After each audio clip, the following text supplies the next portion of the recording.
It's the Brad and John Show. It is the Brad and John Show. Date today, for those of you listening into the future, is November 25th. Did I get that right, John? November 25th? That's right. 1 month until Christmas. Hard to believe that. You know, this is one of the experts talk about this, that this is one of the shortest shopping seasons between Thanksgiving and Christmas, the way the calendar falls, because Thanksgiving is so far back into November. Anyway, we'll see about that. That is John Combest, Combest.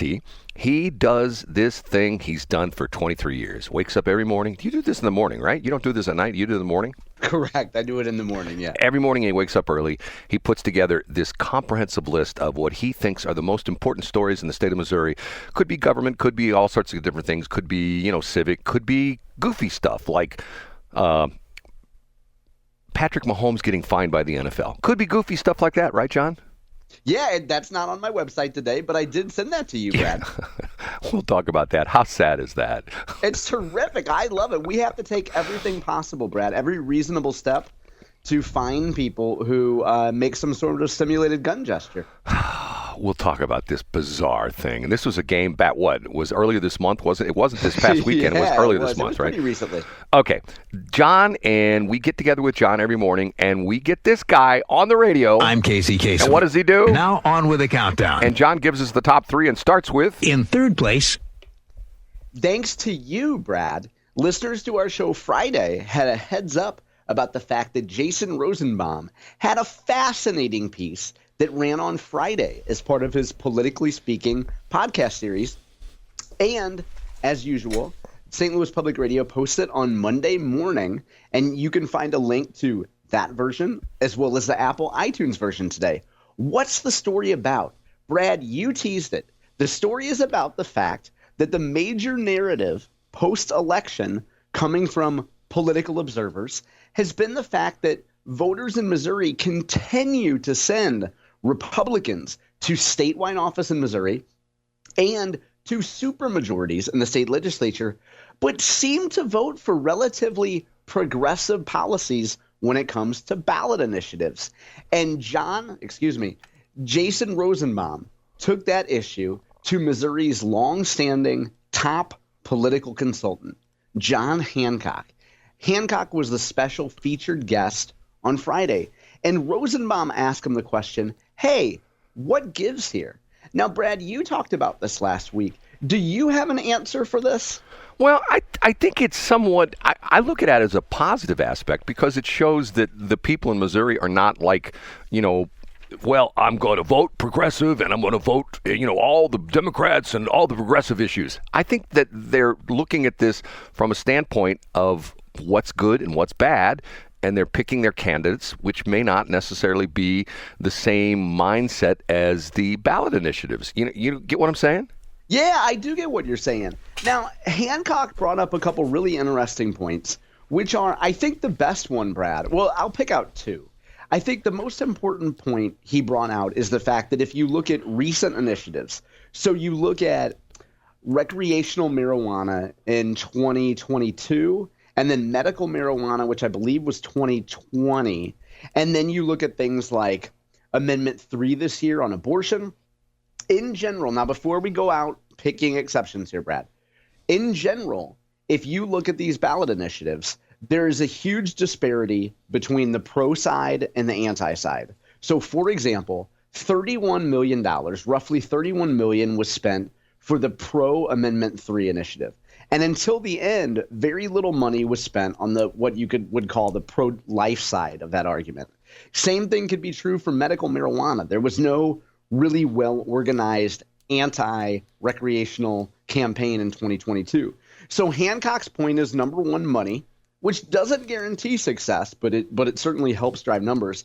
And Hancock's other point, I think, was that by the time backers come in and say, okay, we're going to write some language here, we're going to write some focus group tested language, the item has to be pretty popular or at least have a shot of winning before it goes on the ballot.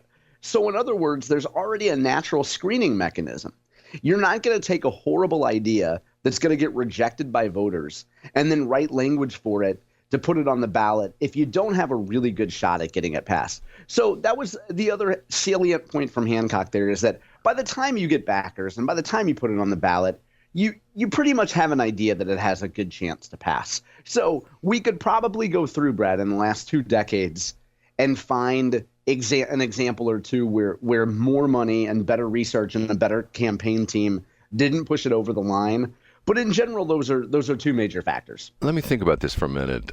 Kamala Harris spent $1.5 billion, and Trump spent a fraction of that, and Trump won, and Kamala lost. Let me think about that for a minute, John. Yeah, and like I said, I would assume there's probably nitpickers can probably go through and pick out some disparities there. The interesting thing that they also discussed, Brad, was, and I should point out, too, that Rosenbaum featured quotes from some other folks from some other interviews that he's done with folks like Cindy O'Loughlin, who talked about the abortion issue.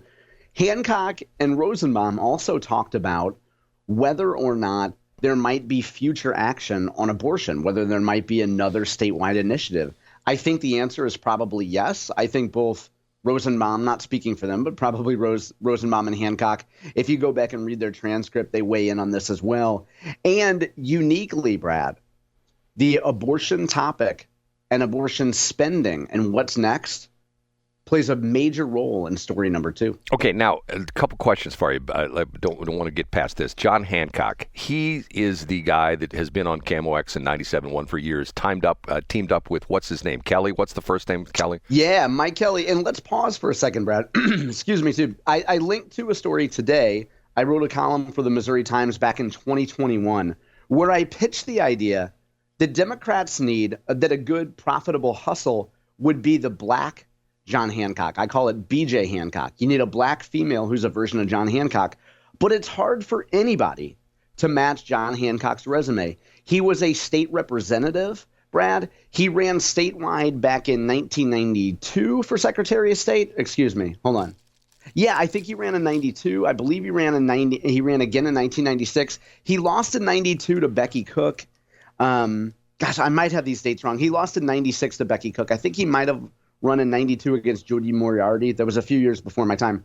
The point is, Brad, he has a phenomenal resume, and he used to teach at the University of Missouri St. Louis as well. But to your point, Brad, in the modern era, yes, he's had a show on KMOX, and then he also does a thing on Fox 2 called Hancock and Kelly with Democrat consultant Mike Kelly. And he's essentially a hired gun, which is sort of interesting because I don't know if I ever told you the story. When the Better Together movement was moving around for St. Louis City, St. Louis County, he appeared at a St. Charles County council meeting, which was sort of interesting. And I was there that night to voice my opposition because at that point in time, the test balloon had already been set. You know, they're trying to get this thing to the point where the city and the county were coming back together. They were trying to get St. Charles County involved as well, too. So in other words, they would be like this massive St. Louis City, St. Louis County, St. Charles County under one governing umbrella. And let me just put it this way. He was not very well received, if you know what I'm saying, because of the fact. I think there were a lot of people that opposed Better Together, right? Right, and once again, after the failings of the Better Together, when they were going to appoint what's his name, then the county executive, my memory, Steve Stenger, who was essentially going to be the king. You know, they're going to make him the all powerful, omniscient king over St. Louis City and St. Louis County. After he was arrested, the Better Together thing sort of fell apart. Now, my favorite thing was the lady, and I can't remember her name.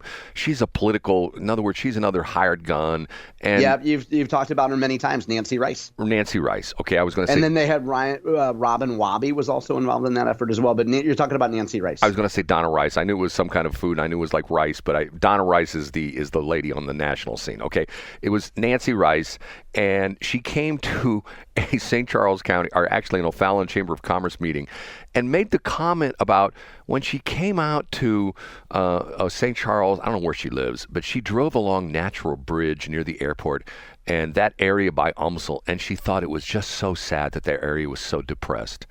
John, have you driven Natural Bridge, that stretch from like 170 to like Hanley, or like even further you go, essentially from Hanley, I guess would be Hanley to Lucas? I haven't been on there in a while. There are houses there that are just absolutely positively stunning. It's a very nice neighborhood. Wow. Belnor. Well, and I'm sorry to interrupt the Nancy Rice Better Together story, Brad, but I looked it up. John Hancock did lose narrowly in 1992 to Judy Moriarty, who was eventually kicked out of office. And then, but anyway, John Hancock is a top Republican consultant, and he one of the things that he's best known for is he was one of the first guys to use really good data, like really good survey data, in bolstering, candidate messaging and things like that. So that's he was a leader in that in the Republican consultant realm. You think like late 90s, 2000s, and is still a top guy. And he's a superb musician. Did you know that about him? Yeah, he plays ragtime music. He's probably the leading, with the exception of maybe Trevor Teachener.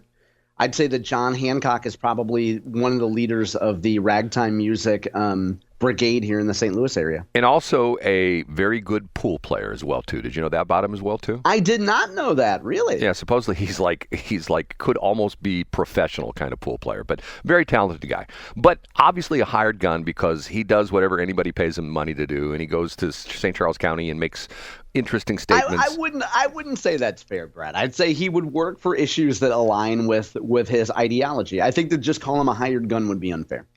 Okay, he's a hired knife. How's that? Let's move to story number 2. Up a notch to number 2.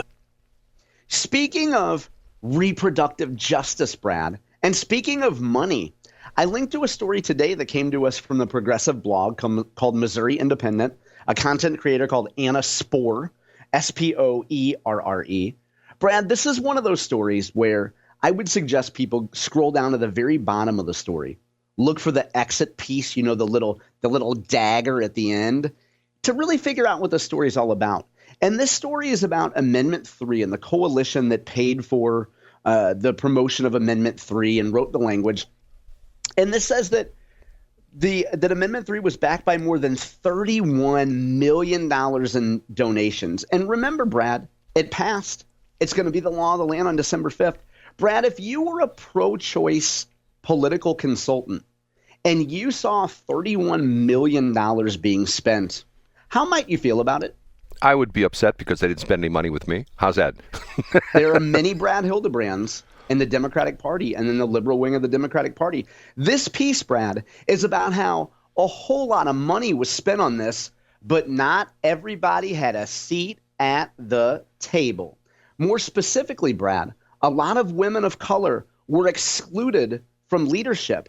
Now, I think as we look at Amendment 3 and we look at the success that they had, I think it's fair to say if there's one problem with it, Brad, it was way too white.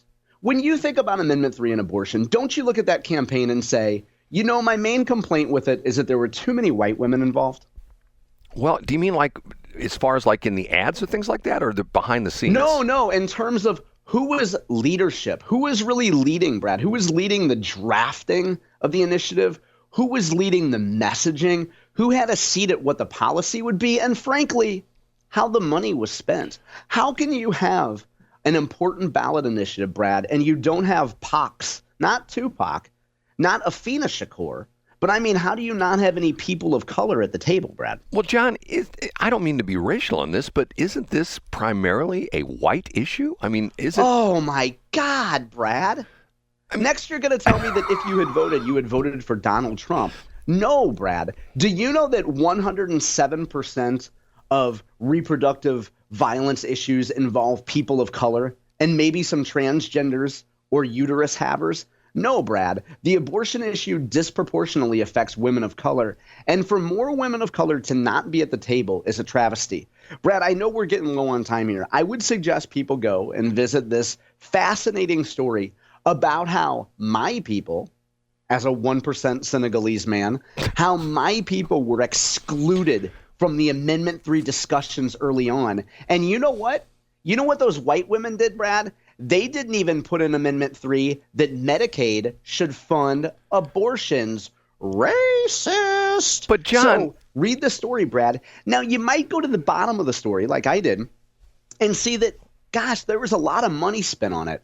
I wonder if Amendment 3 organizers, Brad, the coalition that led this, which included Planned Parenthood and a number of other groups, I wonder if they had just tossed a few million at some pox, if maybe we wouldn't be reading a story like this in the Missouri Independent. You get what I'm saying, Brad? Yeah. Maybe if candidates went to radio guys who complain about advertising or pox who complain about not having a seat at the table, maybe if you toss them a little money now and then, threw them some crumbs at them, they would shut up. You get what I'm saying, Brad? Maybe they'd get an invite to the St. Charles County Republican Candidate School, which we'll cover in B Block, and then they'd stop complaining all the time. You get John, what I'm saying, Brad? I have a couple comments about this, but we're running late, so I'll pick it up in the B Block. And here we go. Last but not least, The number one. The national spotlight for a guy from North St. Louis County, Bridgeton's own Eric Schmitt, on Meet the Press yesterday, Brad, or as the great Rush H. Limbaugh III used to call it, Meet the Depressed. They were pressing Eric Schmitt yesterday, Brad, about Trump's nominees. And isn't Tulsi Gabbard, isn't she a traitor? Isn't she some sort of Russian spy? Eric Schmitt came on, talked about the fact, Brad, that Donald Trump has a clear mandate from the American people. Will he nominate folks like Matt Gaetz once in a while? Yes, they're disruptors. Will he nominate people like Tulsi Gabbard, which, as Schmitt pointed out, was elected as a Democrat? Yes, Donald Trump is nominating disruptors. Of course there's going to be pushback, Brad. Of course the Beltway people don't see these folks at their cocktail parties. So Schmitt went through the fact that Trump has a mandate. He answered specific questions about these folks. More specifically, as far as everybody we've seen so far, Schmitt expects to be a yes on them, Brad. And Schmitt's point is, this is the reason why you have Senate confirmation hearings. Because if you have hard questions about people, the nominee should have to answer hard questions. So let's let the process play out. Anyway, Brad, I have a link not only to the video today, but also the transcript of Schmitt's appearance on Meet the Press. and was he being heckled by the lady who runs Meet the Press? Yeah, there's some gal named Kristen Welker. Yes. I wouldn't say he was heckled. Now, to be fair, Brad, I read the transcript of this. I saw clips of it on the socials, but as far as the whole interview, I did not watch the whole 11-minute interview. I read the transcript. So it's hard to take tone from that. I'm sure he was probably hectored a bit about it. But you know what? You go on Meet the Depressed, you're gonna talk to an angry liberal, you know? Yeah, you sure do. That's the way it is. Okay. Hold on a minute. Almost got through that segment without coughing. Okay, we're going to take a break. We'll be back with segment B. We'll pick it up, and we'll talk about the abortion thing, and we'll also talk about the crazy, weird Patrick Mahomes fine from the NFL, which, to me, truly epitomizes the NFL as not being the National Football League, but the No Fun League, right? The No Fun League. That's right, No Brad. Fun League. Okay. Thanks for checking out the Brad and John Show podcast. This segment of the show is brought to you by John Combest's book, Stalking, Harassment, Internet Trolling, A Guide to Recovering and Rebuilding After Online Attacks. It's a great reference if you've ever been the unfortunate target of a social media attack. It's available on Amazon. Just search John Combest. That's Combest, John Combest, and the book will show up in your search results. Now it's time for another segment of the Brad and John Show. Can you handle it?